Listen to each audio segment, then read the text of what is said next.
So the title of this panel is Movements and Marketers. And I have three distinguished guests joining me here today. First we have Marty Cooke. Yes, I'm just waiting for you to get mic'd. Marty Cooke, who is the Chief Creative Officer, US at Wrap. Marty's job is to bring brand thinking and creativity to an agency that has had a traditional focus on data and understanding consumer behavior. Marty has over 25 years experience as a creative in various agencies, including SS&K and Chiat Day. So Marty, why don't you tell us a little bit about yourself and your history with movements?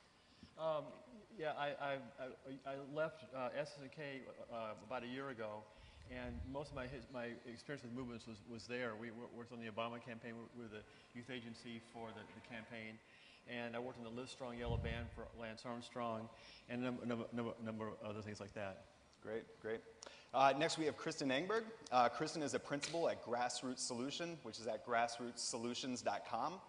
They are a consulting firm that helps clients find people where they are, get them involved, and then most importantly, keep them involved in causes, elections, and community concerns. Kristen has over 25 years experience with various nonprofit groups like Human Rights First, Rock the Vote, United Way, and Greenpeace. Kristen, tell us a little bit about your experience in movements. Well, as you were saying, I've been in the field for 25 or 30 years, working on the ground in organizations, mostly reform organizations, but also organizing people in elections as well. And I'm not a sort of issue evangelizer in particular. I've worked in sort of consumer right-to-know movements with Ralph Nader. I've ran Greenpeace in the United States, and have worked with a lot of other big brands, trying to mobilize, millions of people around social causes. Great, thank you. And finally, we have Mark Horvath. Mark is the founder of Invisible People TV at invisiblepeople.tv, where he is changing the story of homelessness by capturing real stories of real people. Mark has an incredible background that I'll let him share with you. Hi, everybody. It's really great to be here, and thank you, Ketchum, for bringing me here. Many years ago, I had this great job in the television industry, doing Wheel of Fortune, Jeopardy, Married with Children, 21 Jump Street, St. Elsewhere, blah, blah, blah. Kind of dating myself. Maybe some of you don't even know those shows. It was the manufacturing end of television. I never met Vanna White, but I'm the guy that got Wheel of Fortune to your TV set. So I ended up homeless on Hollywood Boulevard. Rebuilt my life back to a 780 credit score, a 3-bedroom house, new car in the garage, and this thing called the economy tanked. So layoff, layoff, layoff, foreclosure, layoff, layoff. Right around 19 months of unemployment, mostly just to keep busy, because I thought I was going to go crazy if I filled out one more Monster.com ad. I grabbed the camera and I did something that no boss would ever let me do, and that was empower homeless people to tell their own stories. Since then, it's been truly amazing. I mean, all the big stuff is, Google, YouTube gave me their homepage for a day, first cause to speak at Twitter. Google talks about me all the time. That's better than almost as good as being in the Bible. It's, the cool stuff though is that literally housing programs have started. Just came back from Canada where the federal government, Canadian government invited me to go help. But I'm paving ways. I'm currently on a road trip sponsored by General Motors and Haynes and Delta Hotels and Murphy Oil and several people. And homelessness is an unsexy cause, unless it's Thanksgiving. So to be able to connect brands to something that truly has impact in the world and for them has been a lot of magic and just miracles. So. Great. The theme of this conference is respect the internet. So the first question is one of respect in the roles companies should be playing around respect. Can companies launch and lead a successful movement to promote their business interests, or are movements only for causes? I'll start. Sure. I don't think companies can start movements. I think I think one of the worst things Madison Avenue does, like we'll go to a client, pitch them, and say we'll start a movement. I think that it's not going to happen. I think companies can start projects. I think companies can sponsor movements like what Mark's doing. I don't think they can start them. Yep. I mean, it seems to me that companies and brands can act as an accelerant in movements, or a catalyst in movement, or help to create a kind of collective identity or solidify a collective identity in a movement. But I would agree with you. Yeah, it's one of the earlier panel talked about, you know, you can't create viral. I don't think you can create a movement, but you can set the stage, and that hopefully the community ignites it so that it takes off. Yep. The accelerant is a good word, because I think when we were working on the Live Strong band, nobody thought that they made up 5 million of them, and nobody thought in a million years that would catch on. Live Strong bracelets. Yeah, the yellow band. But we did a couple. We took Nike was working on it, and they had a swoosh on it. We said the first thing is take the swoosh off. That's commercial, and it's got nothing to do with cancer. Number one, and it's too commercial. And we did do a song. We had our people dressed in yellow T-shirts and went to the Today Show in the morning, and the crowd and waved until it got it known. We seeded it through Creative Artists Agency at the Cannes Film Festival. Got all the movie stars wearing it, so that started to catch on. That was in June of that year, and then July was the Tour de France, and suddenly Lance was wearing it. All the bikers were wearing it, and then August was the Summer Olympics that year. So you had these wonderful accelerants happening, and that one caught on, but for everyone that catches on, a million don't. Yeah. For me as a cause, when a brand approaches me, I benchmark it two ways. I say, does it help my cause, mission, whatever, and does it change my story, either good or bad? And one of the things I'm very protective of, and you brought up the Nike swoosh, was, you know, what are they telling me to do? And the ones that I connect with, General Motors, Haynes, Murphy Oil, don't tell me to do anything. But they're helping me, so I say thank you. It's just natural. And it has to be a win-win relationship. GM has to sell cars, otherwise they can't fuel the fight to help homelessness. So, you know, I have to be conscious to help them at the same time. Yep, great. I mean, we had a little internal, we were chatting a little bit before we came up here, and we were talking about Apple. I think Apple is probably the only thing to me that's on the edge of, is it a movement creator? Because it's so much about lifestyle, it's about ease of access, it's about, all the values that are associated with that design are deeper, and in the sort of computer hardware space, they created that. They didn't just sort of tap into it, they actually created it. They certainly accelerated it, but I would argue that they were right there at the beginning in creating it. I think it's Steve Jobs kind of, and how bad we all feel about what happened yesterday, but he's kind of, I was thinking about, is Apple a movement? And I think Jobs was kind of like half Thomas Edison and half Martin Luther King in a way. So is it, I think at the end of the day, I don't think it's a movement, because I think it's like the light bulb. It changed our lives, but it wasn't really a movement. But people are certainly passionate about it. It's a really damn good brand. If you're trying to create something that has momentum, whether it be a movement, cause, trend, I think one of the two important things is you have to be flexible, because people might be saying, doing something totally different than you intended. I created something called wearevisible.com, which is social media literacy for homeless people, that I thought homeless services would be listening to homeless people, and it wasn't. Homeless people started helping homeless people, which is even more gorgeous, and I didn't think about it. So now I have to facilitate that to help that grow, and then not control it. I turned it over to homeless people, and they don't necessarily do what I want them to do, but they do it sometimes better. Yep, great. Thanks for answering the respect part of it. Now I want to kind of feel your take on what the internet's brought to this. What's been the biggest change that the internet has brought to movements, and then what are some fundamentals that just haven't changed, that remain consistent, that'll be a principle that lasts for all time? I think the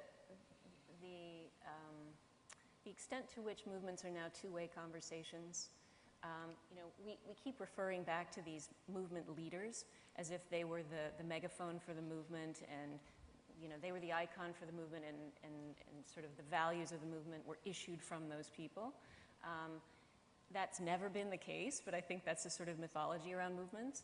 I think that mythology is less now, because movements are so decentralized, and the internet has brought this degree of two-way conversation and the necessity of listening, and in order for the movement to grow, and for people to personalize it, so that if a brand is generous enough, people can find a way in terms of their identity.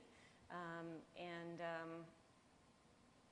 it just allows for scale in a way that, that it probably didn't happen before. I think there's also, obviously, speed is a big factor, because, I mean, Paul Revere wrote The Speed of a Horse, and obviously that's changed. I think there's also the intelligence you get from the internet. You know a lot more. One of the things that the Obama campaign kind of talked about was the orchestration of spontaneity. They knew exactly where they wanted to go, but by reading what was going on, they could time their stuff perfectly. And it felt like, oh, they just thought of that. They were just waiting. They were brilliant at it. The keynote this morning said something that is just so amazing. That the internet isn't the medium; we are the medium. And I think that plays a big part of it. And some of the slides he was showing of communications really is just. But for me, though, I don't think about it as, there's the obvious how the internet has changed everything in communication and all that. We all know that.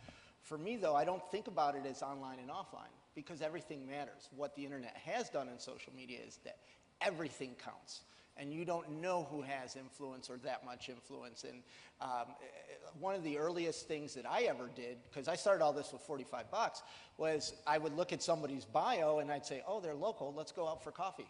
So I'd say, hey, I'd tweet them back, let's go out for coffee. And some really amazing relationships started from that. Speaking at conferences is as important to what I do as the message that I put out on YouTube every week. So everything matters.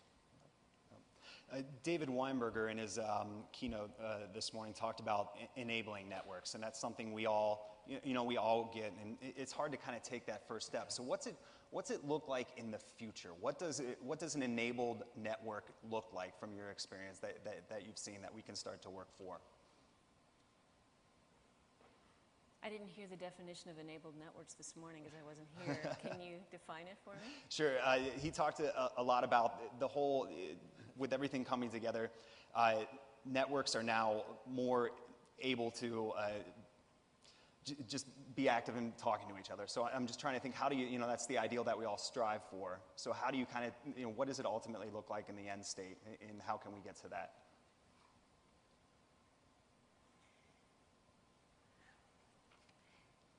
I'm not sure how to answer that question. I would just, maybe I'll just twist this to my own devices and say. That's what I was going to do, so go for it.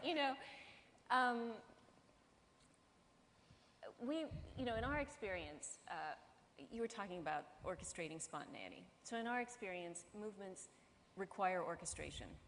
There is no such thing as a non-orchestrated movement. It just, the strategies and the terms for orchestrating them now are different than they were before because technology has facilitated that. So, and networks have facilitated that. So, they're much more decentralized than they were before. They're being invented by the people on the ground, as you were saying, to a far greater degree. But you still need leadership development. You still have to find evangelizers, within the networks, and you develop those leaders. You give them tools. You listen to them.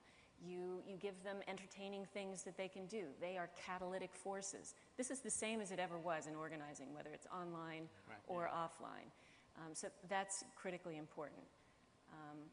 Imagine Martin Luther King today. Right. Maybe made a whole different deal. Right. Yeah, great. What is some of the biggest misconceptions that companies, that brands have about movements on the internet? What's the one thing they all believe, but from your experience, you just know not to be true? I think it's really. I think companies think they can have movements because to sell their product. That's just not going to work. I think what makes a lot more sense is to find an affinity like Mark in the car companies. That's an affinity that works. BP and Greenpeace probably wouldn't work. Obviously, you got to find an affinity. I don't think it's about selling the product. It's about people are looking at companies they're scrutinizing. Everything's visible now. The companies don't think they are, but everything's visible. And we kind of believe that like ads are more important, actions are more important than ads. Mm-hmm. And so what companies do is really important to their consumers.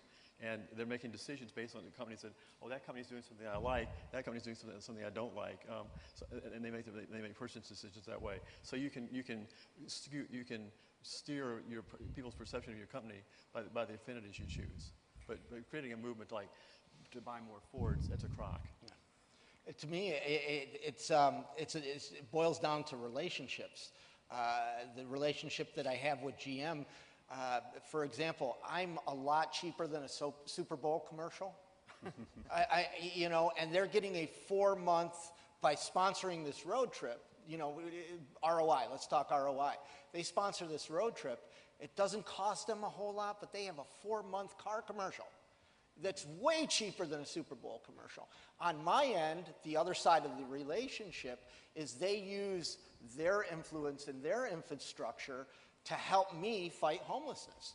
So yeah, they have to sell cars, and yeah, I'm trying to get people off the streets. And when you work as a mutually beneficial relationship, it happens. There are risks, though. I mean, this can backfire with companies. That's the big fear they have. Coming from inside the reform community, you know, I think with savvy consumers online, particularly young people, they're looking at more than what company is aligned with what social issue. They can actually dig into companies and find out if that's hypocrisy. And whether their internal practices actually reflect the external causes that they're championing. And this is a big deal in the environmental movement, and as you all know, there's a lot of work being done right now around sustainability in companies so that they can match more sort of the internal work of what's inside the brand, the supply chain, the labor chain, the packaging, all of this stuff. This is how Walmart has been able to turn around its image so successfully around the environment. You know. And you bring up a great point that one of the things that stops brands from jumping in is they go, oh, what if it does have this damaging effect because they find out what we're doing over here hurts the environment? Or to bring it into my lens is my biggest need for a sponsor that I've always tried to get in a relationship is with a whole hotel brand and a travel brand. But they're always scared, oh, people are going to say, why aren't you offering hotel rooms to the homeless people? You know, or all these other what ifs. And even Hilton, the Conrad Hilton Foundation gives millions of dollars to homeless services. And to me, now this summer, Delta Hotels gave free hotel rooms and did sock drives and explained it. And then trying to work out some where we're giving the linen to homeless shelters, which is a big need, especially with the bed bugs thing and stuff. So I would please, if you have any influence in your company, talking to brands and those conversations come up, don't look at the problems, look at solutions. Because we can not only sell stuff, we can also help change the world. But if we keep on looking at why we can't do stuff, we're not going to do anything. Go ahead. No, I was just going to say, and the kinds of things you're talking about are much more engaging to the consumer. So instead of looking at it as a problem, as a disconnect between hotels and homelessness, what can the hotels do to actually make an engaging connection that's tangible, that's actionable? Because it increases, I think, consumers' affinity with the brand if they can see an action being taken that's practical. Right. And also, I mean, they're citizens of the world, especially the big ones. Microsoft is big. They're not constrained by boundaries. It's companies' obligation to give back. They should be doing this, not just for marketing reasons, just because it's the right thing to do. You talked about how this can backfire. So what are some filters or questions you ask of companies thinking about doing this to help them kind of prevent against this backfire? What are some things that they should be looking for, given that the internet's made everything more open, more transparent? I go back to what we were just talking about, the authenticity test, and it's not that everything about the internal workings of your company is super pure. That's not the authenticity test. The authenticity test is the company offering practical, actionable engagement? Or are they just kind of putting up a poster and saying, I'm affiliated with this cause? And it's really a light lift. It's not a big deal to think creatively about what these things are, whether it's socks or linen exchange or, whoever it was, Tide, I guess, right, who came to New Orleans. That was great, yeah. Oh, And set up washing machines in the middle of they town still so have people that. could do their laundry. That Yeah. stuff is really tangible, kind of connection, and very, very engaging. I think one of the things too that I see is corporations they'll do it for a while, they'll embark on a campaign for a year or two, but corporations, marketers have very short lenses because the average CMO is in his job like 22 months. So the next guy, CMO comes like, oh, we're doing homeless, but oh, I don't like homeless. I'm going to do literacy, and then the company looks like it doesn't have it. Then that's saying the company doesn't really mean it. Well, is it a gimmick or do you really care? I think that's going to be, That's it. we have 80 million kids that have all volunteered in high school. So they're all growing up socially conscious and they're the buying power. And that's fueled this cause marketing that's growing and growing and growing. So you have things like Pepsi Refresh popping up. Now, is that a gimmick or did Pepsi really care? I'm not saying either way. I'm just, I was a Pepsi Refresh recipient, but do they really care? Or is it just a way of getting a lot of publicity? Where in situations like through Ketchum, Hertz underwrote my first trip to Alaska. And Hertz didn't even have a social media presence at the time. So they got no worth of me going except the satisfaction that they helped people dying in Anchorage, Alaska. That's amazing, and it made me loyal to Hertz like you wouldn't believe, because they weren't saying, hey, we'll help you as long as their intentions. Google called me to record homeless stories for President Obama. And of course I said yes, but in the way that it was being played, they weren't going to get any market share. It wasn't going to be presented by Google, and it wasn't going to be presented by InvisiblePeople.tv. It was, we really want President Obama to hear stories from homeless people. And that's gorgeous, and that's what you need to get to. I think there's also this copycat mentality among marketers is like, oh, somebody did a wristband, so I can't tell you how many clients came to us. So like, can you do us a wristband? Like, oh Jesus, is there no, like we finally did a thumb band, and it kind of worked, but it didn't really catch on. I mean, I think there's a value for creativity here as well. Like the wristband was new, and if people hadn't seen it before, your thing is new, and there's a. We live in a culture that just eats up new. Right. Yeah. Right, and then they repeat. I mean, Charity Water was the one that came out with the birthday thing, and now it's even causes on Facebook and all these other things are doing the birthday, which is great. Some things should be copycat, but... I think that this raises a question about timeline for a movement, right? And what you can afford to invest in that doesn't return in terms of company moving product, right? Because Google knows it's going to be around for forever, right? It can afford to actually invest in a lot of this buzz and groundwork and good works without measuring the return in sort of traditional terms, because its timeline is very long. And so, but a lot of the companies where you walk in and meet with the CMO, their timeline is what, 10 months or 6 months? Yeah, or at best, yeah. Yeah. This idea of timelines in the shorter campaigns, a lot of marketing organizations like to think in terms of campaigns or programs, which works for them. But how does that thinking impact the movement? Can you do something authentic? Can you be real? Can you make change if they think in campaigns and programs?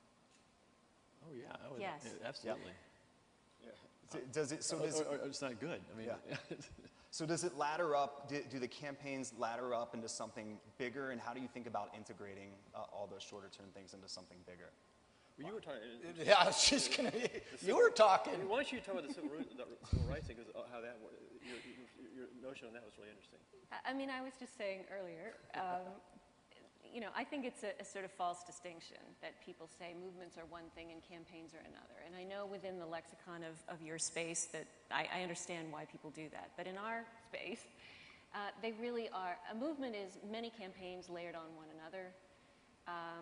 And if you don't have campaigns, you're not moving in the movement. The movement is just affinity. It is community. It doesn't necessarily move. And so, you have to sort of ask, what's the goal of this movement? If the goal of the movement, from the client's perspective, is to create a a brand-affiliated community, and that's as far as they want to go. You know, that's one thing. If they're trying to move product, that's another thing. If they're in it for the long term, you know, and they want to build brand identity over the long term, that's another thing, you know. I mean, for me, when I was running Greenpeace, you know, we had a movement to end fossil fuel use, you know, and that was a 50-year timeline. And we had many, many, many, many campaigns that we were running, some of which we ran centrally and many of which were very decentralized, that people invented and ran themselves.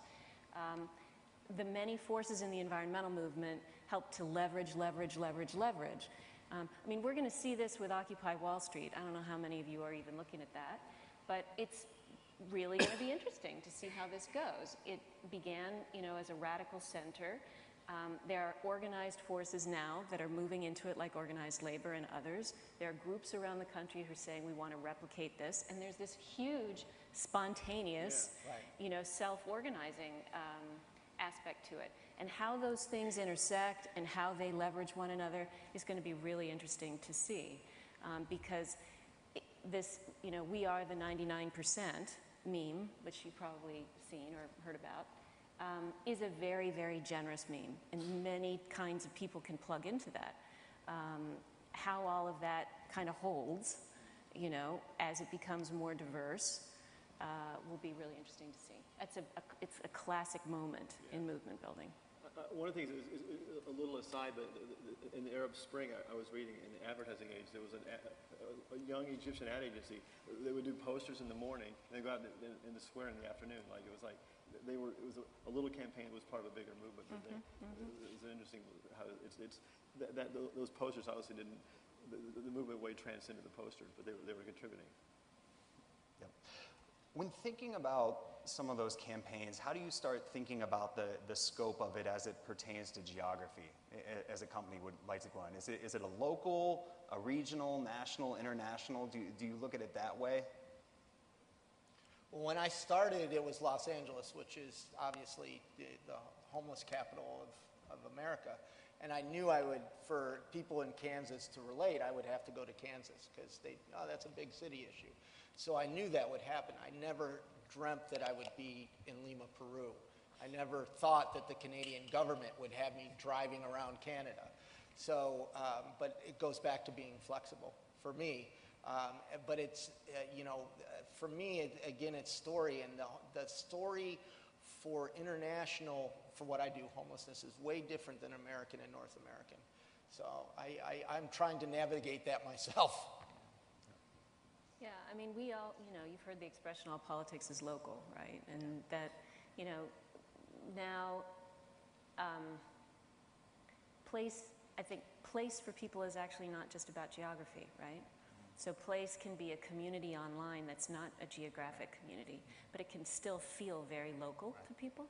So I can identify very tightly with a particular community online. Maybe it's around, you know, a hobby or sexuality or, you know, whatever your identity piece is, you know, and that, you know, isn't about what state I live in or even what country I live in. To add on to that, I have to get people to work local. I should have addressed that, is that because I am so now not just North America, and people say, how do I help? I say, your community. You have to do it on a local, because it's the only way that it's going to have impact. And when I work with a brand, which has been kind of challenging because they want to help me, I'm like, no, you've got to help Pittsburgh or Bangor, Maine. Otherwise, the people aren't going to get it. It's a win-win. So you really have to stay local in that aspect for the impact. Do you find that a lot of companies want to just make it as big as possible so that they can start to get the business results, or are they okay with taking that local sort of stepped approach? In my experience, clients are pretty results oriented, and they have a short attention span because, like I said, they're going to be out of a job in 22 months. So they tend to, which is unfortunate because it's the opposite of the way the movements actually work. And my hardest part when I first started approaching car companies, because I knew I wasn't going to get any cash, I knew I wasn't going to be on their Super Bowl commercial, was just lend me a car. And it was like, you want it for 3 months? It was the length that was the problem. I think exactly we want this spike. We want this immediate spike, but sometimes the real benefit is waiting to the end. Yeah, that poor CMO's got to deliver. He's got to go to his CEO and say, "Why'd you spend $1 million on this? And where's the results?" And that's the problem with it. Yeah. It's a good question, or a good thing about ROI. Companies love metrics. They love measurements. They all too often focus on ROI, which is important, right? We all get that that's important. But I'd love to hear, what is your favorite metric or measurement that you love to use to tell your story, that maybe companies and marketers and brands don't completely get, and why are you so fond of it? For me, I have to speak in their language. So in the last 74 days, I had 200 media hits, several of them syndicated and national. And then their ears peak up and go, oh, huge ROI, because it didn't cost a lot of money to get that. Yep.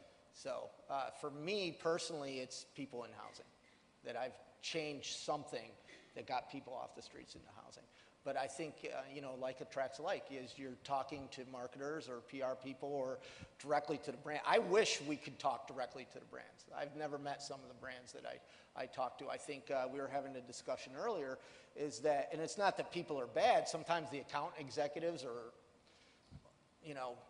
overworked, or they just not in their interest, so it doesn't get presented. You know what I mean? So, Yeah, I have to say it's a point of frustration for me, because in our work, 90% of word of mouth is offline, right? And in our work, we have an unbelievable set of metrics about what works to get people to vote, for example. These have been double-blind, field tested over, 15 years. And we can tell with certainty to a client, if you invest this amount of money with this targeting over this period of time, with this many phone calls, this many door knocks, this many lit drops, all this stuff, we can guarantee you this turnout. I mean, it's a science, And that's very transactional. But we are trying to figure out how to measure the durability of relationships, because that's really what the movement building is about, is the sort of stickiness of relationships, and are they durable? Can you sustain them over time? Otherwise, it is just a campaign, not to make this distinction, but it is just a campaign. I think this is a frontier in trying to figure out what that metric is, both online and offline. There's a lot of metrics around what's the value of a brand, and I would argue, I don't know the metrics, but like, if you do something good and it's true and it's authentic, that's gonna make the brand a stronger thing. You're gonna sell more product, but very hard to measure that stuff. Very hard. I mean, we started this panel about an hour before we went out, or a half an hour before, and I had an immediate connection with you guys. And how do you measure that? Right. You know what I mean? We're not doing anything transactional based, but that is gorgeous, because it's like, whatever you're interested in now, we have this, message that's almost similar. Wow, how can I help you? Yeah. Let's work together. And we were trying to disagree more, but we're having a hard time. And we were talking before about, I don't even remember, sorry. We were having so many interesting conversations, but it was something about, somebody getting X million Facebook fans. I think yeah, one-day wages. And was that a movement? And I immediately said, well, how sustainable is it, and what's the quality of those relationships? That's the question we would ask, because otherwise it's just about scale. Right. And movement isn't just about scale. A movement is about the quality of the relationships over time, and if people are constantly taking actions toward whatever the goal is. Yeah. One of the things that we learned at SNK was to get a movement going, you had to give people something meaningful to do, a meaningful personal action, whether it's buying a wristband or whatever, or in the case of Obama, getting off the sofa and going to vote. But you got to give them something real to do. I mean, right. It might be donating, but that's we spend a lot of time donating is the easiest one, gateway, and the least imaginative. Right. There's more imaginative that needs to be done. Has the internet made it easier to get that call to action? It set a really nice low bar, in terms of getting people to do that initial thing. And yeah, so that's the initial connection. Yeah. For me, I try to, it's on the same topic, but in the cause especially, you know, you look at anybody's Twitter stream, and there's a, you know, I love Charity Water. I support Charity Water. Red Cross, I love Wendy Hartman. I support the Red Cross. And everybody's asking, and they're doing great stuff. They're totally doing great stuff. But there's a lot of donor fatigue. So how I stand out is by not asking and telling a good story. Right. You know what I mean? Because they're all saying, gimme, gimme, gimme, gimme. And it's good stuff. I'm not saying we shouldn't give them. But I have so many people, who do I pick? Who do I give to? Oh my God, oh, there's this story of a homeless mom. And, you know. It's interesting. Here you are doing what you're doing. Obviously, a creative guy. What you just said is exactly the way a creative guy would approach it. Like, it's about telling a good story and maybe asking something in or letting people figure it out. It's like, instead of like making it a hard sell retail, like Right. let's ask for the But sale then you first. don't have that spike, that immediate ROI that it goes like this. You It gotta takes a be bit. patient. Yeah, I'm building relationships. Yeah, whether it's building even a TV commercial, like Yeah. be patient, be patient. And I would only add that, you know, storytelling is the critical linchpin, but just as you were talking about the giving away socks or the linen exchange or the armbands, it's action as well. It's actionable, you know, moments that people can connect with and feel like they are participating instead of just hearing the story and being moved by the story. There's a lot of different messages in the one thing that we were talking about, and the foundation of what I did, I wish I could say it was intentional, but it was an accident. I'm a television producer, but I lost my Avid editing computer when I lost my house. That's a great story. So I couldn't edit the videos. So I almost didn't do it. I almost said, you know, no, you got to have B-roll and music and everything else. And one day I went, nobody's going to watch these. So I just put up raw and edited, and that was the magic. Because we've been presented, at least in the nonprofit world, with entertainment. Everybody's videos are, you know, nice and fluffy and everything. And now here, you know, Chris Brogan and Julian Smith wrote a great book, Trust Agents. And here I am coming along, and they're not edited. So that person, they go, gosh, that's real. So, you know, taking it back to your brand and your message, I mean, it's not presented in any kind of a way that has icing on it, that it's nice or palatable. It's raw, real. Whatever that homeless person says goes up, and that's what's made the change. Yeah, you should check these out. They're really good because there's no cuts, and whether people consciously or unconsciously know it, is a cut means it's been altered. Right. It's been and maybe lied to. Like we cut out the flub, or we cut out a fact that the consumer or the sponsor didn't want. And So now it's in my DNA to never edit a video for the invisiblepeople.tv. But I found that by accident, which is, again, be flexible. If you see something and it works and it starts going, you know, it might be the magic that you need to make that campaign into a movement. yeah, Ooh, there's a tweet. The wristband. I started going back to that. It was 30 million sold before we actually spent $1 on any kind of advertising. Like we better shape this thing. It's gotten out of hand here. That's great. Yep, great. I'll do just one more question, and then we'll open it up to any that you see. What lesson from cause-based movements isn't being applied by companies, and what should they absolutely take from it to help make their movements or some of the things they're doing grow? Well, I would go back to the time issue. And being clear what your goals, what your expectations are. Yep. Don't just use the word movement if what you really want is scale in a short period of time. There's another tweet. Because movements take time, and you know, we've talked, all of us at different points, about ceding control. Movements are self-generating. They are, at their best, highly distributed. However, at the same time, the art of movement building is to provide tools, to provide ideas, opportunities that will be catalytic, that people can pick up and move with. And that's, you know, that's an essential role for a movement organizer, whether it's a company or anybody else. I think movements, clearly, good ones are clearly brands, and Obama's a brand. All these things are all brands, and we approach them almost exactly the same way. I mean, David Plouffe and Axelrod, those guys are as good advertising guys as I've ever met on Madison Avenue. But they're amazing. They're not quite so good at governing, but they were great PR guys. Where I was going with it. But on the other hand, I think you've got the client, the sponsor has to. While we use all these tools, in most of the cases, you've got to play by the rules of the movement. I mean, and like we've got to play by your rules. If you play by ours, you compromise yourself, and then you're worthless to yourself and to us. For me, the biggest, to equate to this conversation, was when I started, I didn't want it to be anything about me, even though I have a very powerful story. I wanted it to be about Sue, Jim, Mary, Popcorn, and all these people I meet.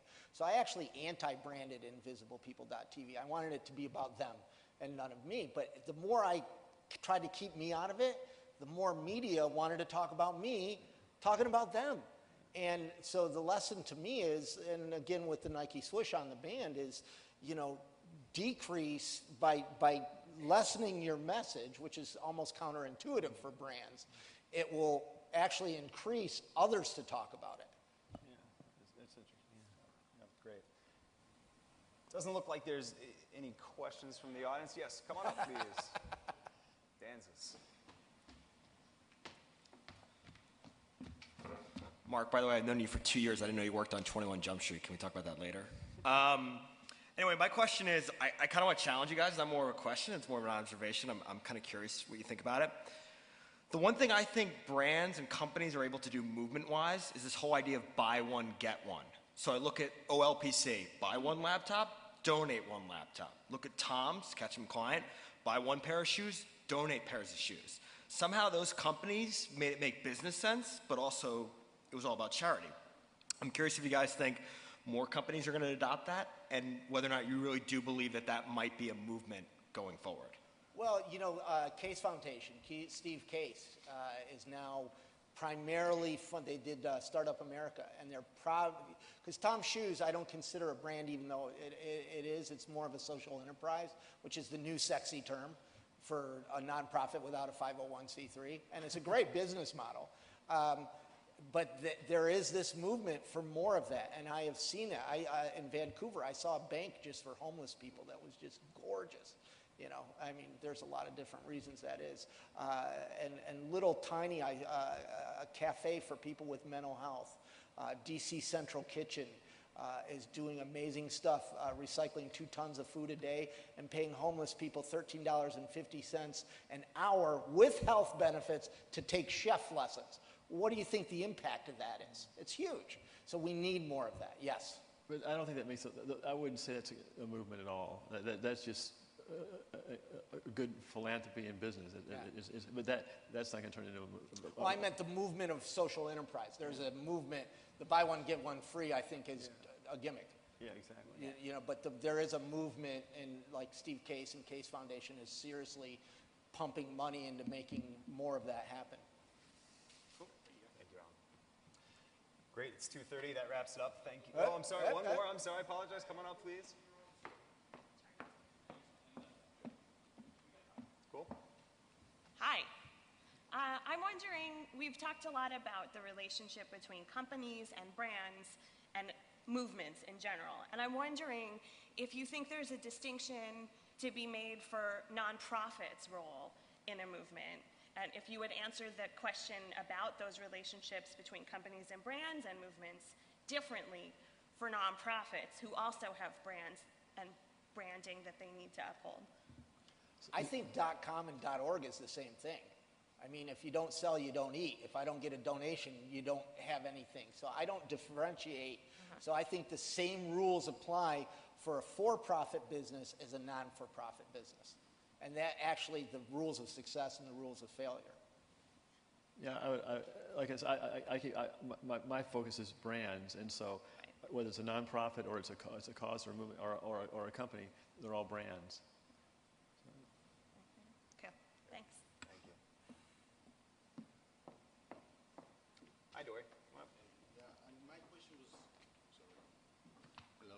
My question was somehow related to what the lady said. Do they really are looking, all the brands are really looking for 501c3, or is it like really Hertz who were really into the cause? And you were with Greenpeace, and you're big fighters, Greenpeace. Connecting with brands and the brands, were they looking for the 501c3 when they were looking, the CMOs were looking for initiatives? How does that work? Or is it really a movement that they're looking for? But by asking that, Yes. are you assuming that movements are not populated by nonprofit organizations? That's my question.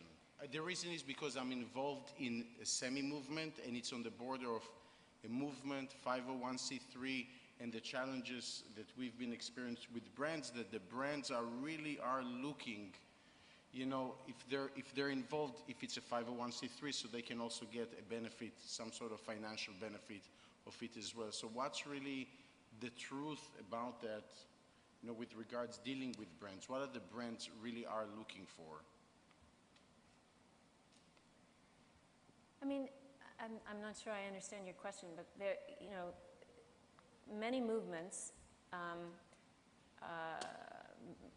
they can be catalyzed by nonprofit organizations or not. So nonprofit organizations are often very, very deeply involved in movements and are critical to movements. Some of those nonprofits are more comfortable affiliating with companies than others. Greenpeace has a problem with that because it's a kind of anti-corporate crusader in many respects, but it actually has solutions campaigning that it does with companies. It has to choose those companies pretty carefully because it has a very draconian screen that it uses. It's the most extreme example. There are a lot of other organizations, whether it's Share Our Strength, for example, which is an anti-hunger organization that has a lot of corporate relationships that it maximizes and does really well with, and it's a movement builder. And the corporates, are they looking for specifically 501c3s many of the times, or is it more? I think it depends. Yeah, it depends, It depends on what their objectives are.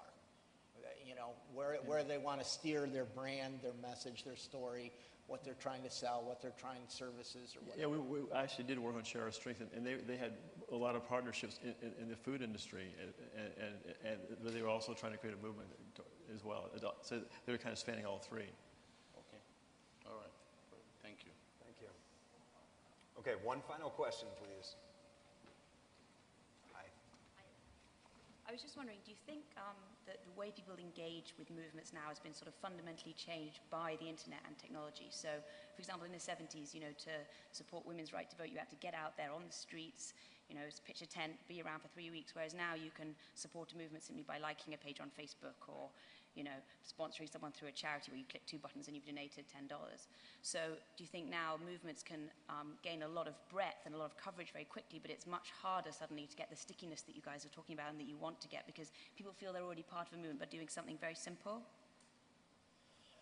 I think you're bringing up slacktivism, where, you know what I mean, where I retweet Charity Water, am I helping them? And yes, you are, but would $1 help more? Yes, it will.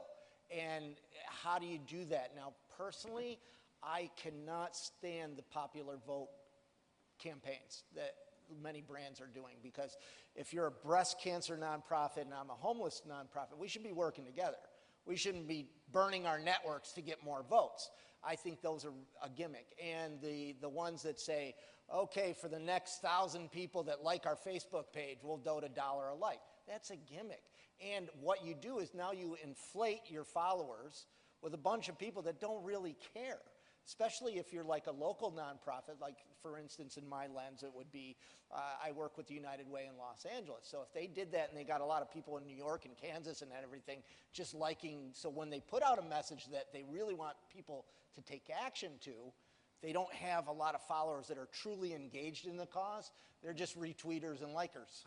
I think there's also an offline component to it that's quite interesting. I think for any real movement, there's a core of some size that really wants to make change. I mean, you're in the center of the home, right in the center of that.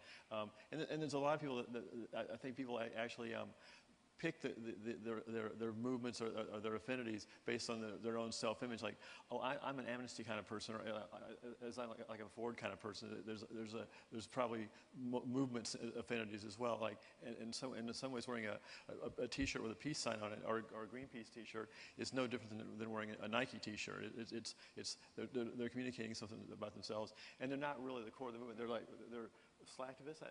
Slacktivists. I love they're slacktivists, but that's very real, and movements can gain a lot of money off those guys. So milk them. I think the question is, can you move some of those people up the sort of pyramid of action? To more action. And that's where the organizing comes in. So. Thank you very much, panelists. It was a great Fun. discussion. We Thank you. appreciate it. It's good. Nice job.